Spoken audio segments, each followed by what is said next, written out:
El Códice Gigas, también conocido como la Biblia del Diablo, es uno de los textos sagrados más asociados con connotaciones siniestras y oscuras. Su nombre se debe a la ilustración de 50 centímetros de altura del diablo, ocupando una página entera.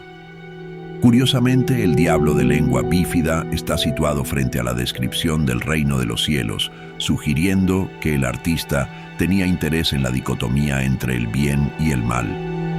Famoso por su tamaño imponente e ilustraciones intrincadas, el Códice Gigas es un manuscrito del siglo XIII de Bohemia, ahora parte de la República Checa. Codex Gigas significa literalmente libro gigante y ostenta el título del manuscrito ilustrado medieval más grande que existe, midiendo 92 centímetros de longitud y alrededor de 22 centímetros de espesor. Encuadernado en cuero y metal, sus páginas exhiben detalles y precisión increíbles.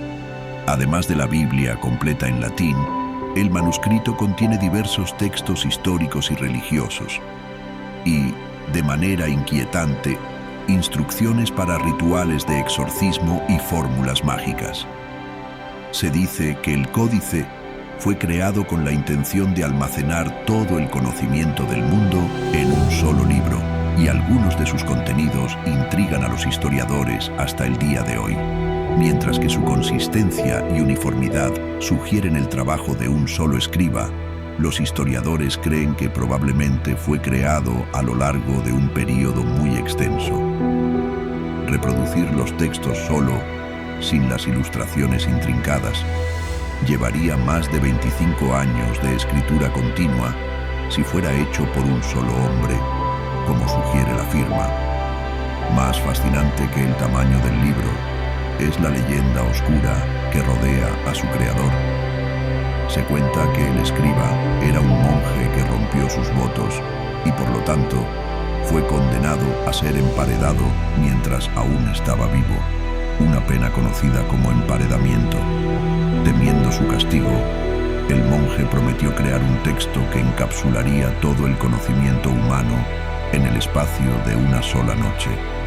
A medida que la medianoche se aproximaba y el monje se daba cuenta de que no podría completar su tarea solo, invocó a Lucifer y cambió su alma por la conclusión del manuscrito. El monje incorporó la famosa ilustración del diablo como gesto de gratitud, y por la mañana su vida fue perdonada. Otra leyenda fascinante relacionada con el códice intenta explicar por qué 10 páginas están misteriosamente ausentes. La maldición del Códice Gigas, como se conoce la historia, describe cómo el libro fue vendido por el monasterio en tiempos difíciles y terminó en manos del emperador romano. Su fascinación creció, convirtiéndose en paranoia, lo que resultó en su deposición por su propia familia. El libro terminó en Estocolmo, en la Biblioteca Real, donde en 1697 se desató un incendio forestal. El bibliotecario ordenó que los libros fueran arrojados por las ventanas para protegerlos, y fue durante la caída desde la ventana de la biblioteca que 10 páginas se desprendieron del códice. Sin embargo, historiadores y estudiosos sugieren que las páginas fueron arrancadas intencionalmente y pueden aún existir en una colección privada. El Códice Gigas ahora reside en la Biblioteca Nacional de Suecia, y los expertos esperan que algún día sea reunido con las páginas perdidas. Entre 1558 y 1570, un hombre llamado John Dee fue responsable de asesorar a la reina Isabel I de Inglaterra. Sus métodos involucraban una combinación inusual de ciencia, matemáticas, astrología y adivinación. Las excentricidades de John Dee se desarrollaron con el tiempo y se fascinó por lo oculto, llegando a intentar comunicarse con ángeles a través de signos espirituales. También comenzó a coleccionar artefactos místicos, como cristales, reliquias y espejos. Uno de estos artefactos fue el famoso espejo de obsidiana, una forma de espejo espiritual hecho de vidrio volcánico altamente pulido. En muchas culturas de todo el mundo, se cree que los espejos espirituales son una forma de comunicarse con el mundo espiritual. En sus esfuerzos por invocar imágenes de ángeles en el espejo, John Dee trabajó con un médium y criminal llamado Edward Kelly, quien afirmaba ser capaz de ver espíritus y transmutar metales básicos en oro. La pareja realizó numerosas sesiones utilizando el objeto, muchas de las cuales fueron documentadas. Sin embargo, las verdaderas orígenes de este artefacto permanecieron desconocidos durante muchos años, y nadie sabe realmente cómo John Dee lo adquirió. Solo en 2021, los investigadores publicaron las conclusiones de una investigación sobre el origen del espejo. Al analizar la composición química del espejo con rayos X, determinaron que era de origen mexicano y estaba estrechamente relacionado con otros 2 espejos espirituales aztecas conocidos. Los aztecas creían que la obsidiana poseía propiedades curativas y espirituales, y era una mercancía muy valorada. Los espejos de obsidiana se elaboraban por su supuesta capacidad para capturar el alma de una persona. Varios de ellos fueron enviados de vuelta a Europa por los conquistadores españoles. Parece probable que en sus viajes John Dee buscara un espejo de obsidiana después de escuchar sobre sus poderosas propiedades ocultas. Hoy, el espejo de obsidiana de John Dee está en exhibición en el Museo Británico de Londres. Antes de la construcción del túnel Goddard, que conecta el norte y el sur de Suiza, aquellos que hacían el viaje estaban obligados a atravesar la garganta de Solon y el Teufelsbrücke, también conocido como Puente del Diablo. La garganta en sí es empinada, mortal y formada por granito sólido.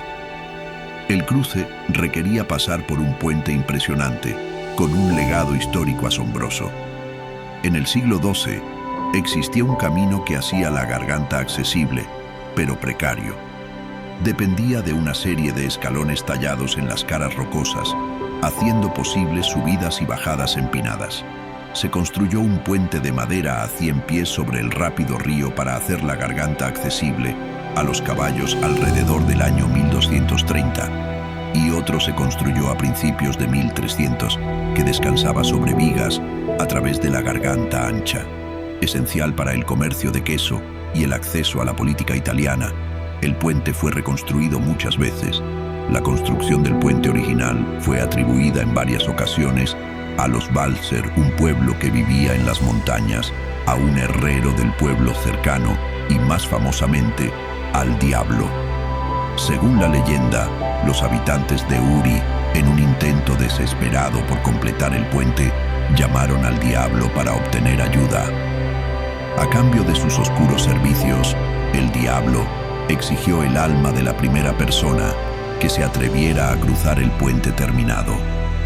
En lugar de eso, los lugareños engañaron al diablo lanzando un trozo de pan sobre el puente. Tentado por la migaja, un perro corrió inocentemente hacia la otra orilla, convirtiéndose inadvertidamente en el pago del diablo. Furioso por el engaño, el diablo desgarró a la criatura desafortunada en pedazos. Enfurecido por su engaño, el diablo buscó una piedra masiva para demoler el puente, pero mientras estaba en esa misión destructiva, se encontró con un hombre de fe. Este hombre sagrado reprendió al diablo, haciendo que soltara la piedra y, así, salvando el puente. El puente fue reconstruido muchas veces desde entonces y fue escenario de una de las batallas cruciales de las guerras napoleónicas, que vio su sabotaje para evitar el cruce de los ejércitos. Más tarde, sería inmortalizado en una pintura de J.M.W. Turner. Aún no sabemos quién construyó el Puente del Diablo original, pero cerca hay una gran piedra conocida por todos como el ídolo de piedra del diablo. Descubierto hace más de 100 años y esculpido más de 12.000 años antes de eso, el ídolo de Shigir es la escultura de madera más antigua conocida. También se cree que es la primera representación hecha por el hombre del mal. Para contextualizar, esto es más del doble de la edad de la Gran Pirámide de Egipto. El ídolo encontrado por mineros de oro a una profundidad de 4 metros en un pantano ruso, fue extraído en 10 fragmentos y recompuesto para crear una escultura que tenía casi 3 metros de altura. Sin embargo, una reconstrucción posterior en 1914 propuso una configuración alternativa de los fragmentos, alcanzando una altura de 5.3 metros. Hacia mediados del siglo XX, algunos fragmentos desaparecieron y solo quedan dibujos de ellos. El ídolo de Shigir fue esculpido a partir de un árbol grande que tenía 159 años cuando fue cortado, en algún momento cercano al final de la última era glacial, cuando Eurasia comenzó a calentarse. La parte superior del ídolo de Shigir presenta una cabeza y un rostro humanos, y el cuerpo de la escultura está decorado con patrones geométricos, además de 8 rostros adicionales y varias manos, dándole a la pieza una apariencia de tótem. La expresión utilizada por la cara principal ha sido interpretada de diferentes maneras. Para algunos está cantando, pero para otros parece gritar de rabia o agonía. Sin embargo, la mayoría está de acuerdo en que la entidad que representa es malévola.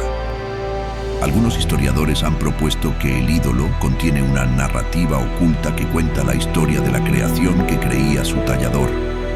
Otros han propuesto que los patrones en su superficie pueden funcionar como un mapa de navegación o que el ídolo originalmente sirvió como una señal de peligro, advirtiendo a quien lo encontrara que no entrara en una determinada área. Tan fascinante como el ídolo en sí son las implicaciones de una pieza de arte ritual tan antigua. El descubrimiento del ídolo y el hecho de que precede por mucho a cualquier pieza de arte comparable conocida cambiaron completamente la forma en que los historiadores ven la historia del arte. Las pisadas del diablo, incrustadas en roca volcánica endurecida, estas misteriosas pisadas humanas aparecieron repentinamente en las laderas del volcán Rocco Monfina, en Italia, a fines del siglo XVIII. Una lluvia torrencial destruyó toneladas de roca volcánica, generando una ola catastrófica de agua y ceniza que avanzó por el valle cerca del pueblo de Torre el Picili, destruyendo un molino local. La devastación parecía de escala apocalíptica, como si se arrancara directamente de las páginas de la Biblia. Los habitantes, en un estado de reverencia e incredulidad, se encontraron con una huella de pisadas que se alejaba del corazón del volcán. La conclusión fue sorprendente y aterradora. Solo el diablo en persona podría forjar tal camino. ¿Quién más se atrevería a pisar el fuego infernal de la lava fundida o dejar impresiones tan inconfundibles en la cara endurecida de la roca sólida? Aunque hay 3 rastros distintos de pisadas, además de algunas impresiones de manos, las pisadas del diablo eran genuinamente creídas por muchos, como la marca de Satanás en la superficie de la tierra. Esta permaneció como la explicación prominente hasta 2002, cuando arqueólogos examinaron las pisadas y las dataron como hechas por un homínido bípedo hace unos 350.000 años, convirtiéndolas así en las pisadas de homínidos más antiguas conocidas fuera de África en ese momento. Se cree que los 3 individuos que hicieron estas pisadas son antepasados de los neandertales, con poco más de 5 pies de altura y probablemente huyendo del volcán. Parece que las huellas permanecen como los 3 homínidos intentaron escapar de una erupción y que la ceniza volcánica que siguió sirvió para preservar sus pisadas apresuradas. Su camino zigzagueante sugiere que emplearon un método de descenso peligroso por la pendiente empinada, apoyándose con las manos cuando era necesario. Debido al tamaño de las pisadas, también se ha sugerido que los individuos podrían haber sido niños. Un investigador de la Universidad de Padua afirmó: "Estas pisadas nos proporcionan una visión única de las actividades de algunos de los primeros europeos conocidos, y es razonable inferir que estos humanos realmente fueron testigos de la erupción. Sin embargo, no podemos deducir si lograron escapar del flujo de lava resultante. La razón por la que estaban en la boca de un volcán siempre permanecerá un misterio, pero la curiosidad innata de la humanidad parece una explicación tan plausible como cualquier otra. ¿Estás listo para desentrañar los secretos del pasado? Suscríbete ahora al canal Teoría X y embárcate en un viaje para descubrir los misterios más enigmáticos e inspiradores de los tiempos antiguos. Deja un comentario si hay algún misterio antiguo que te gustaría que exploremos en futuros vídeos.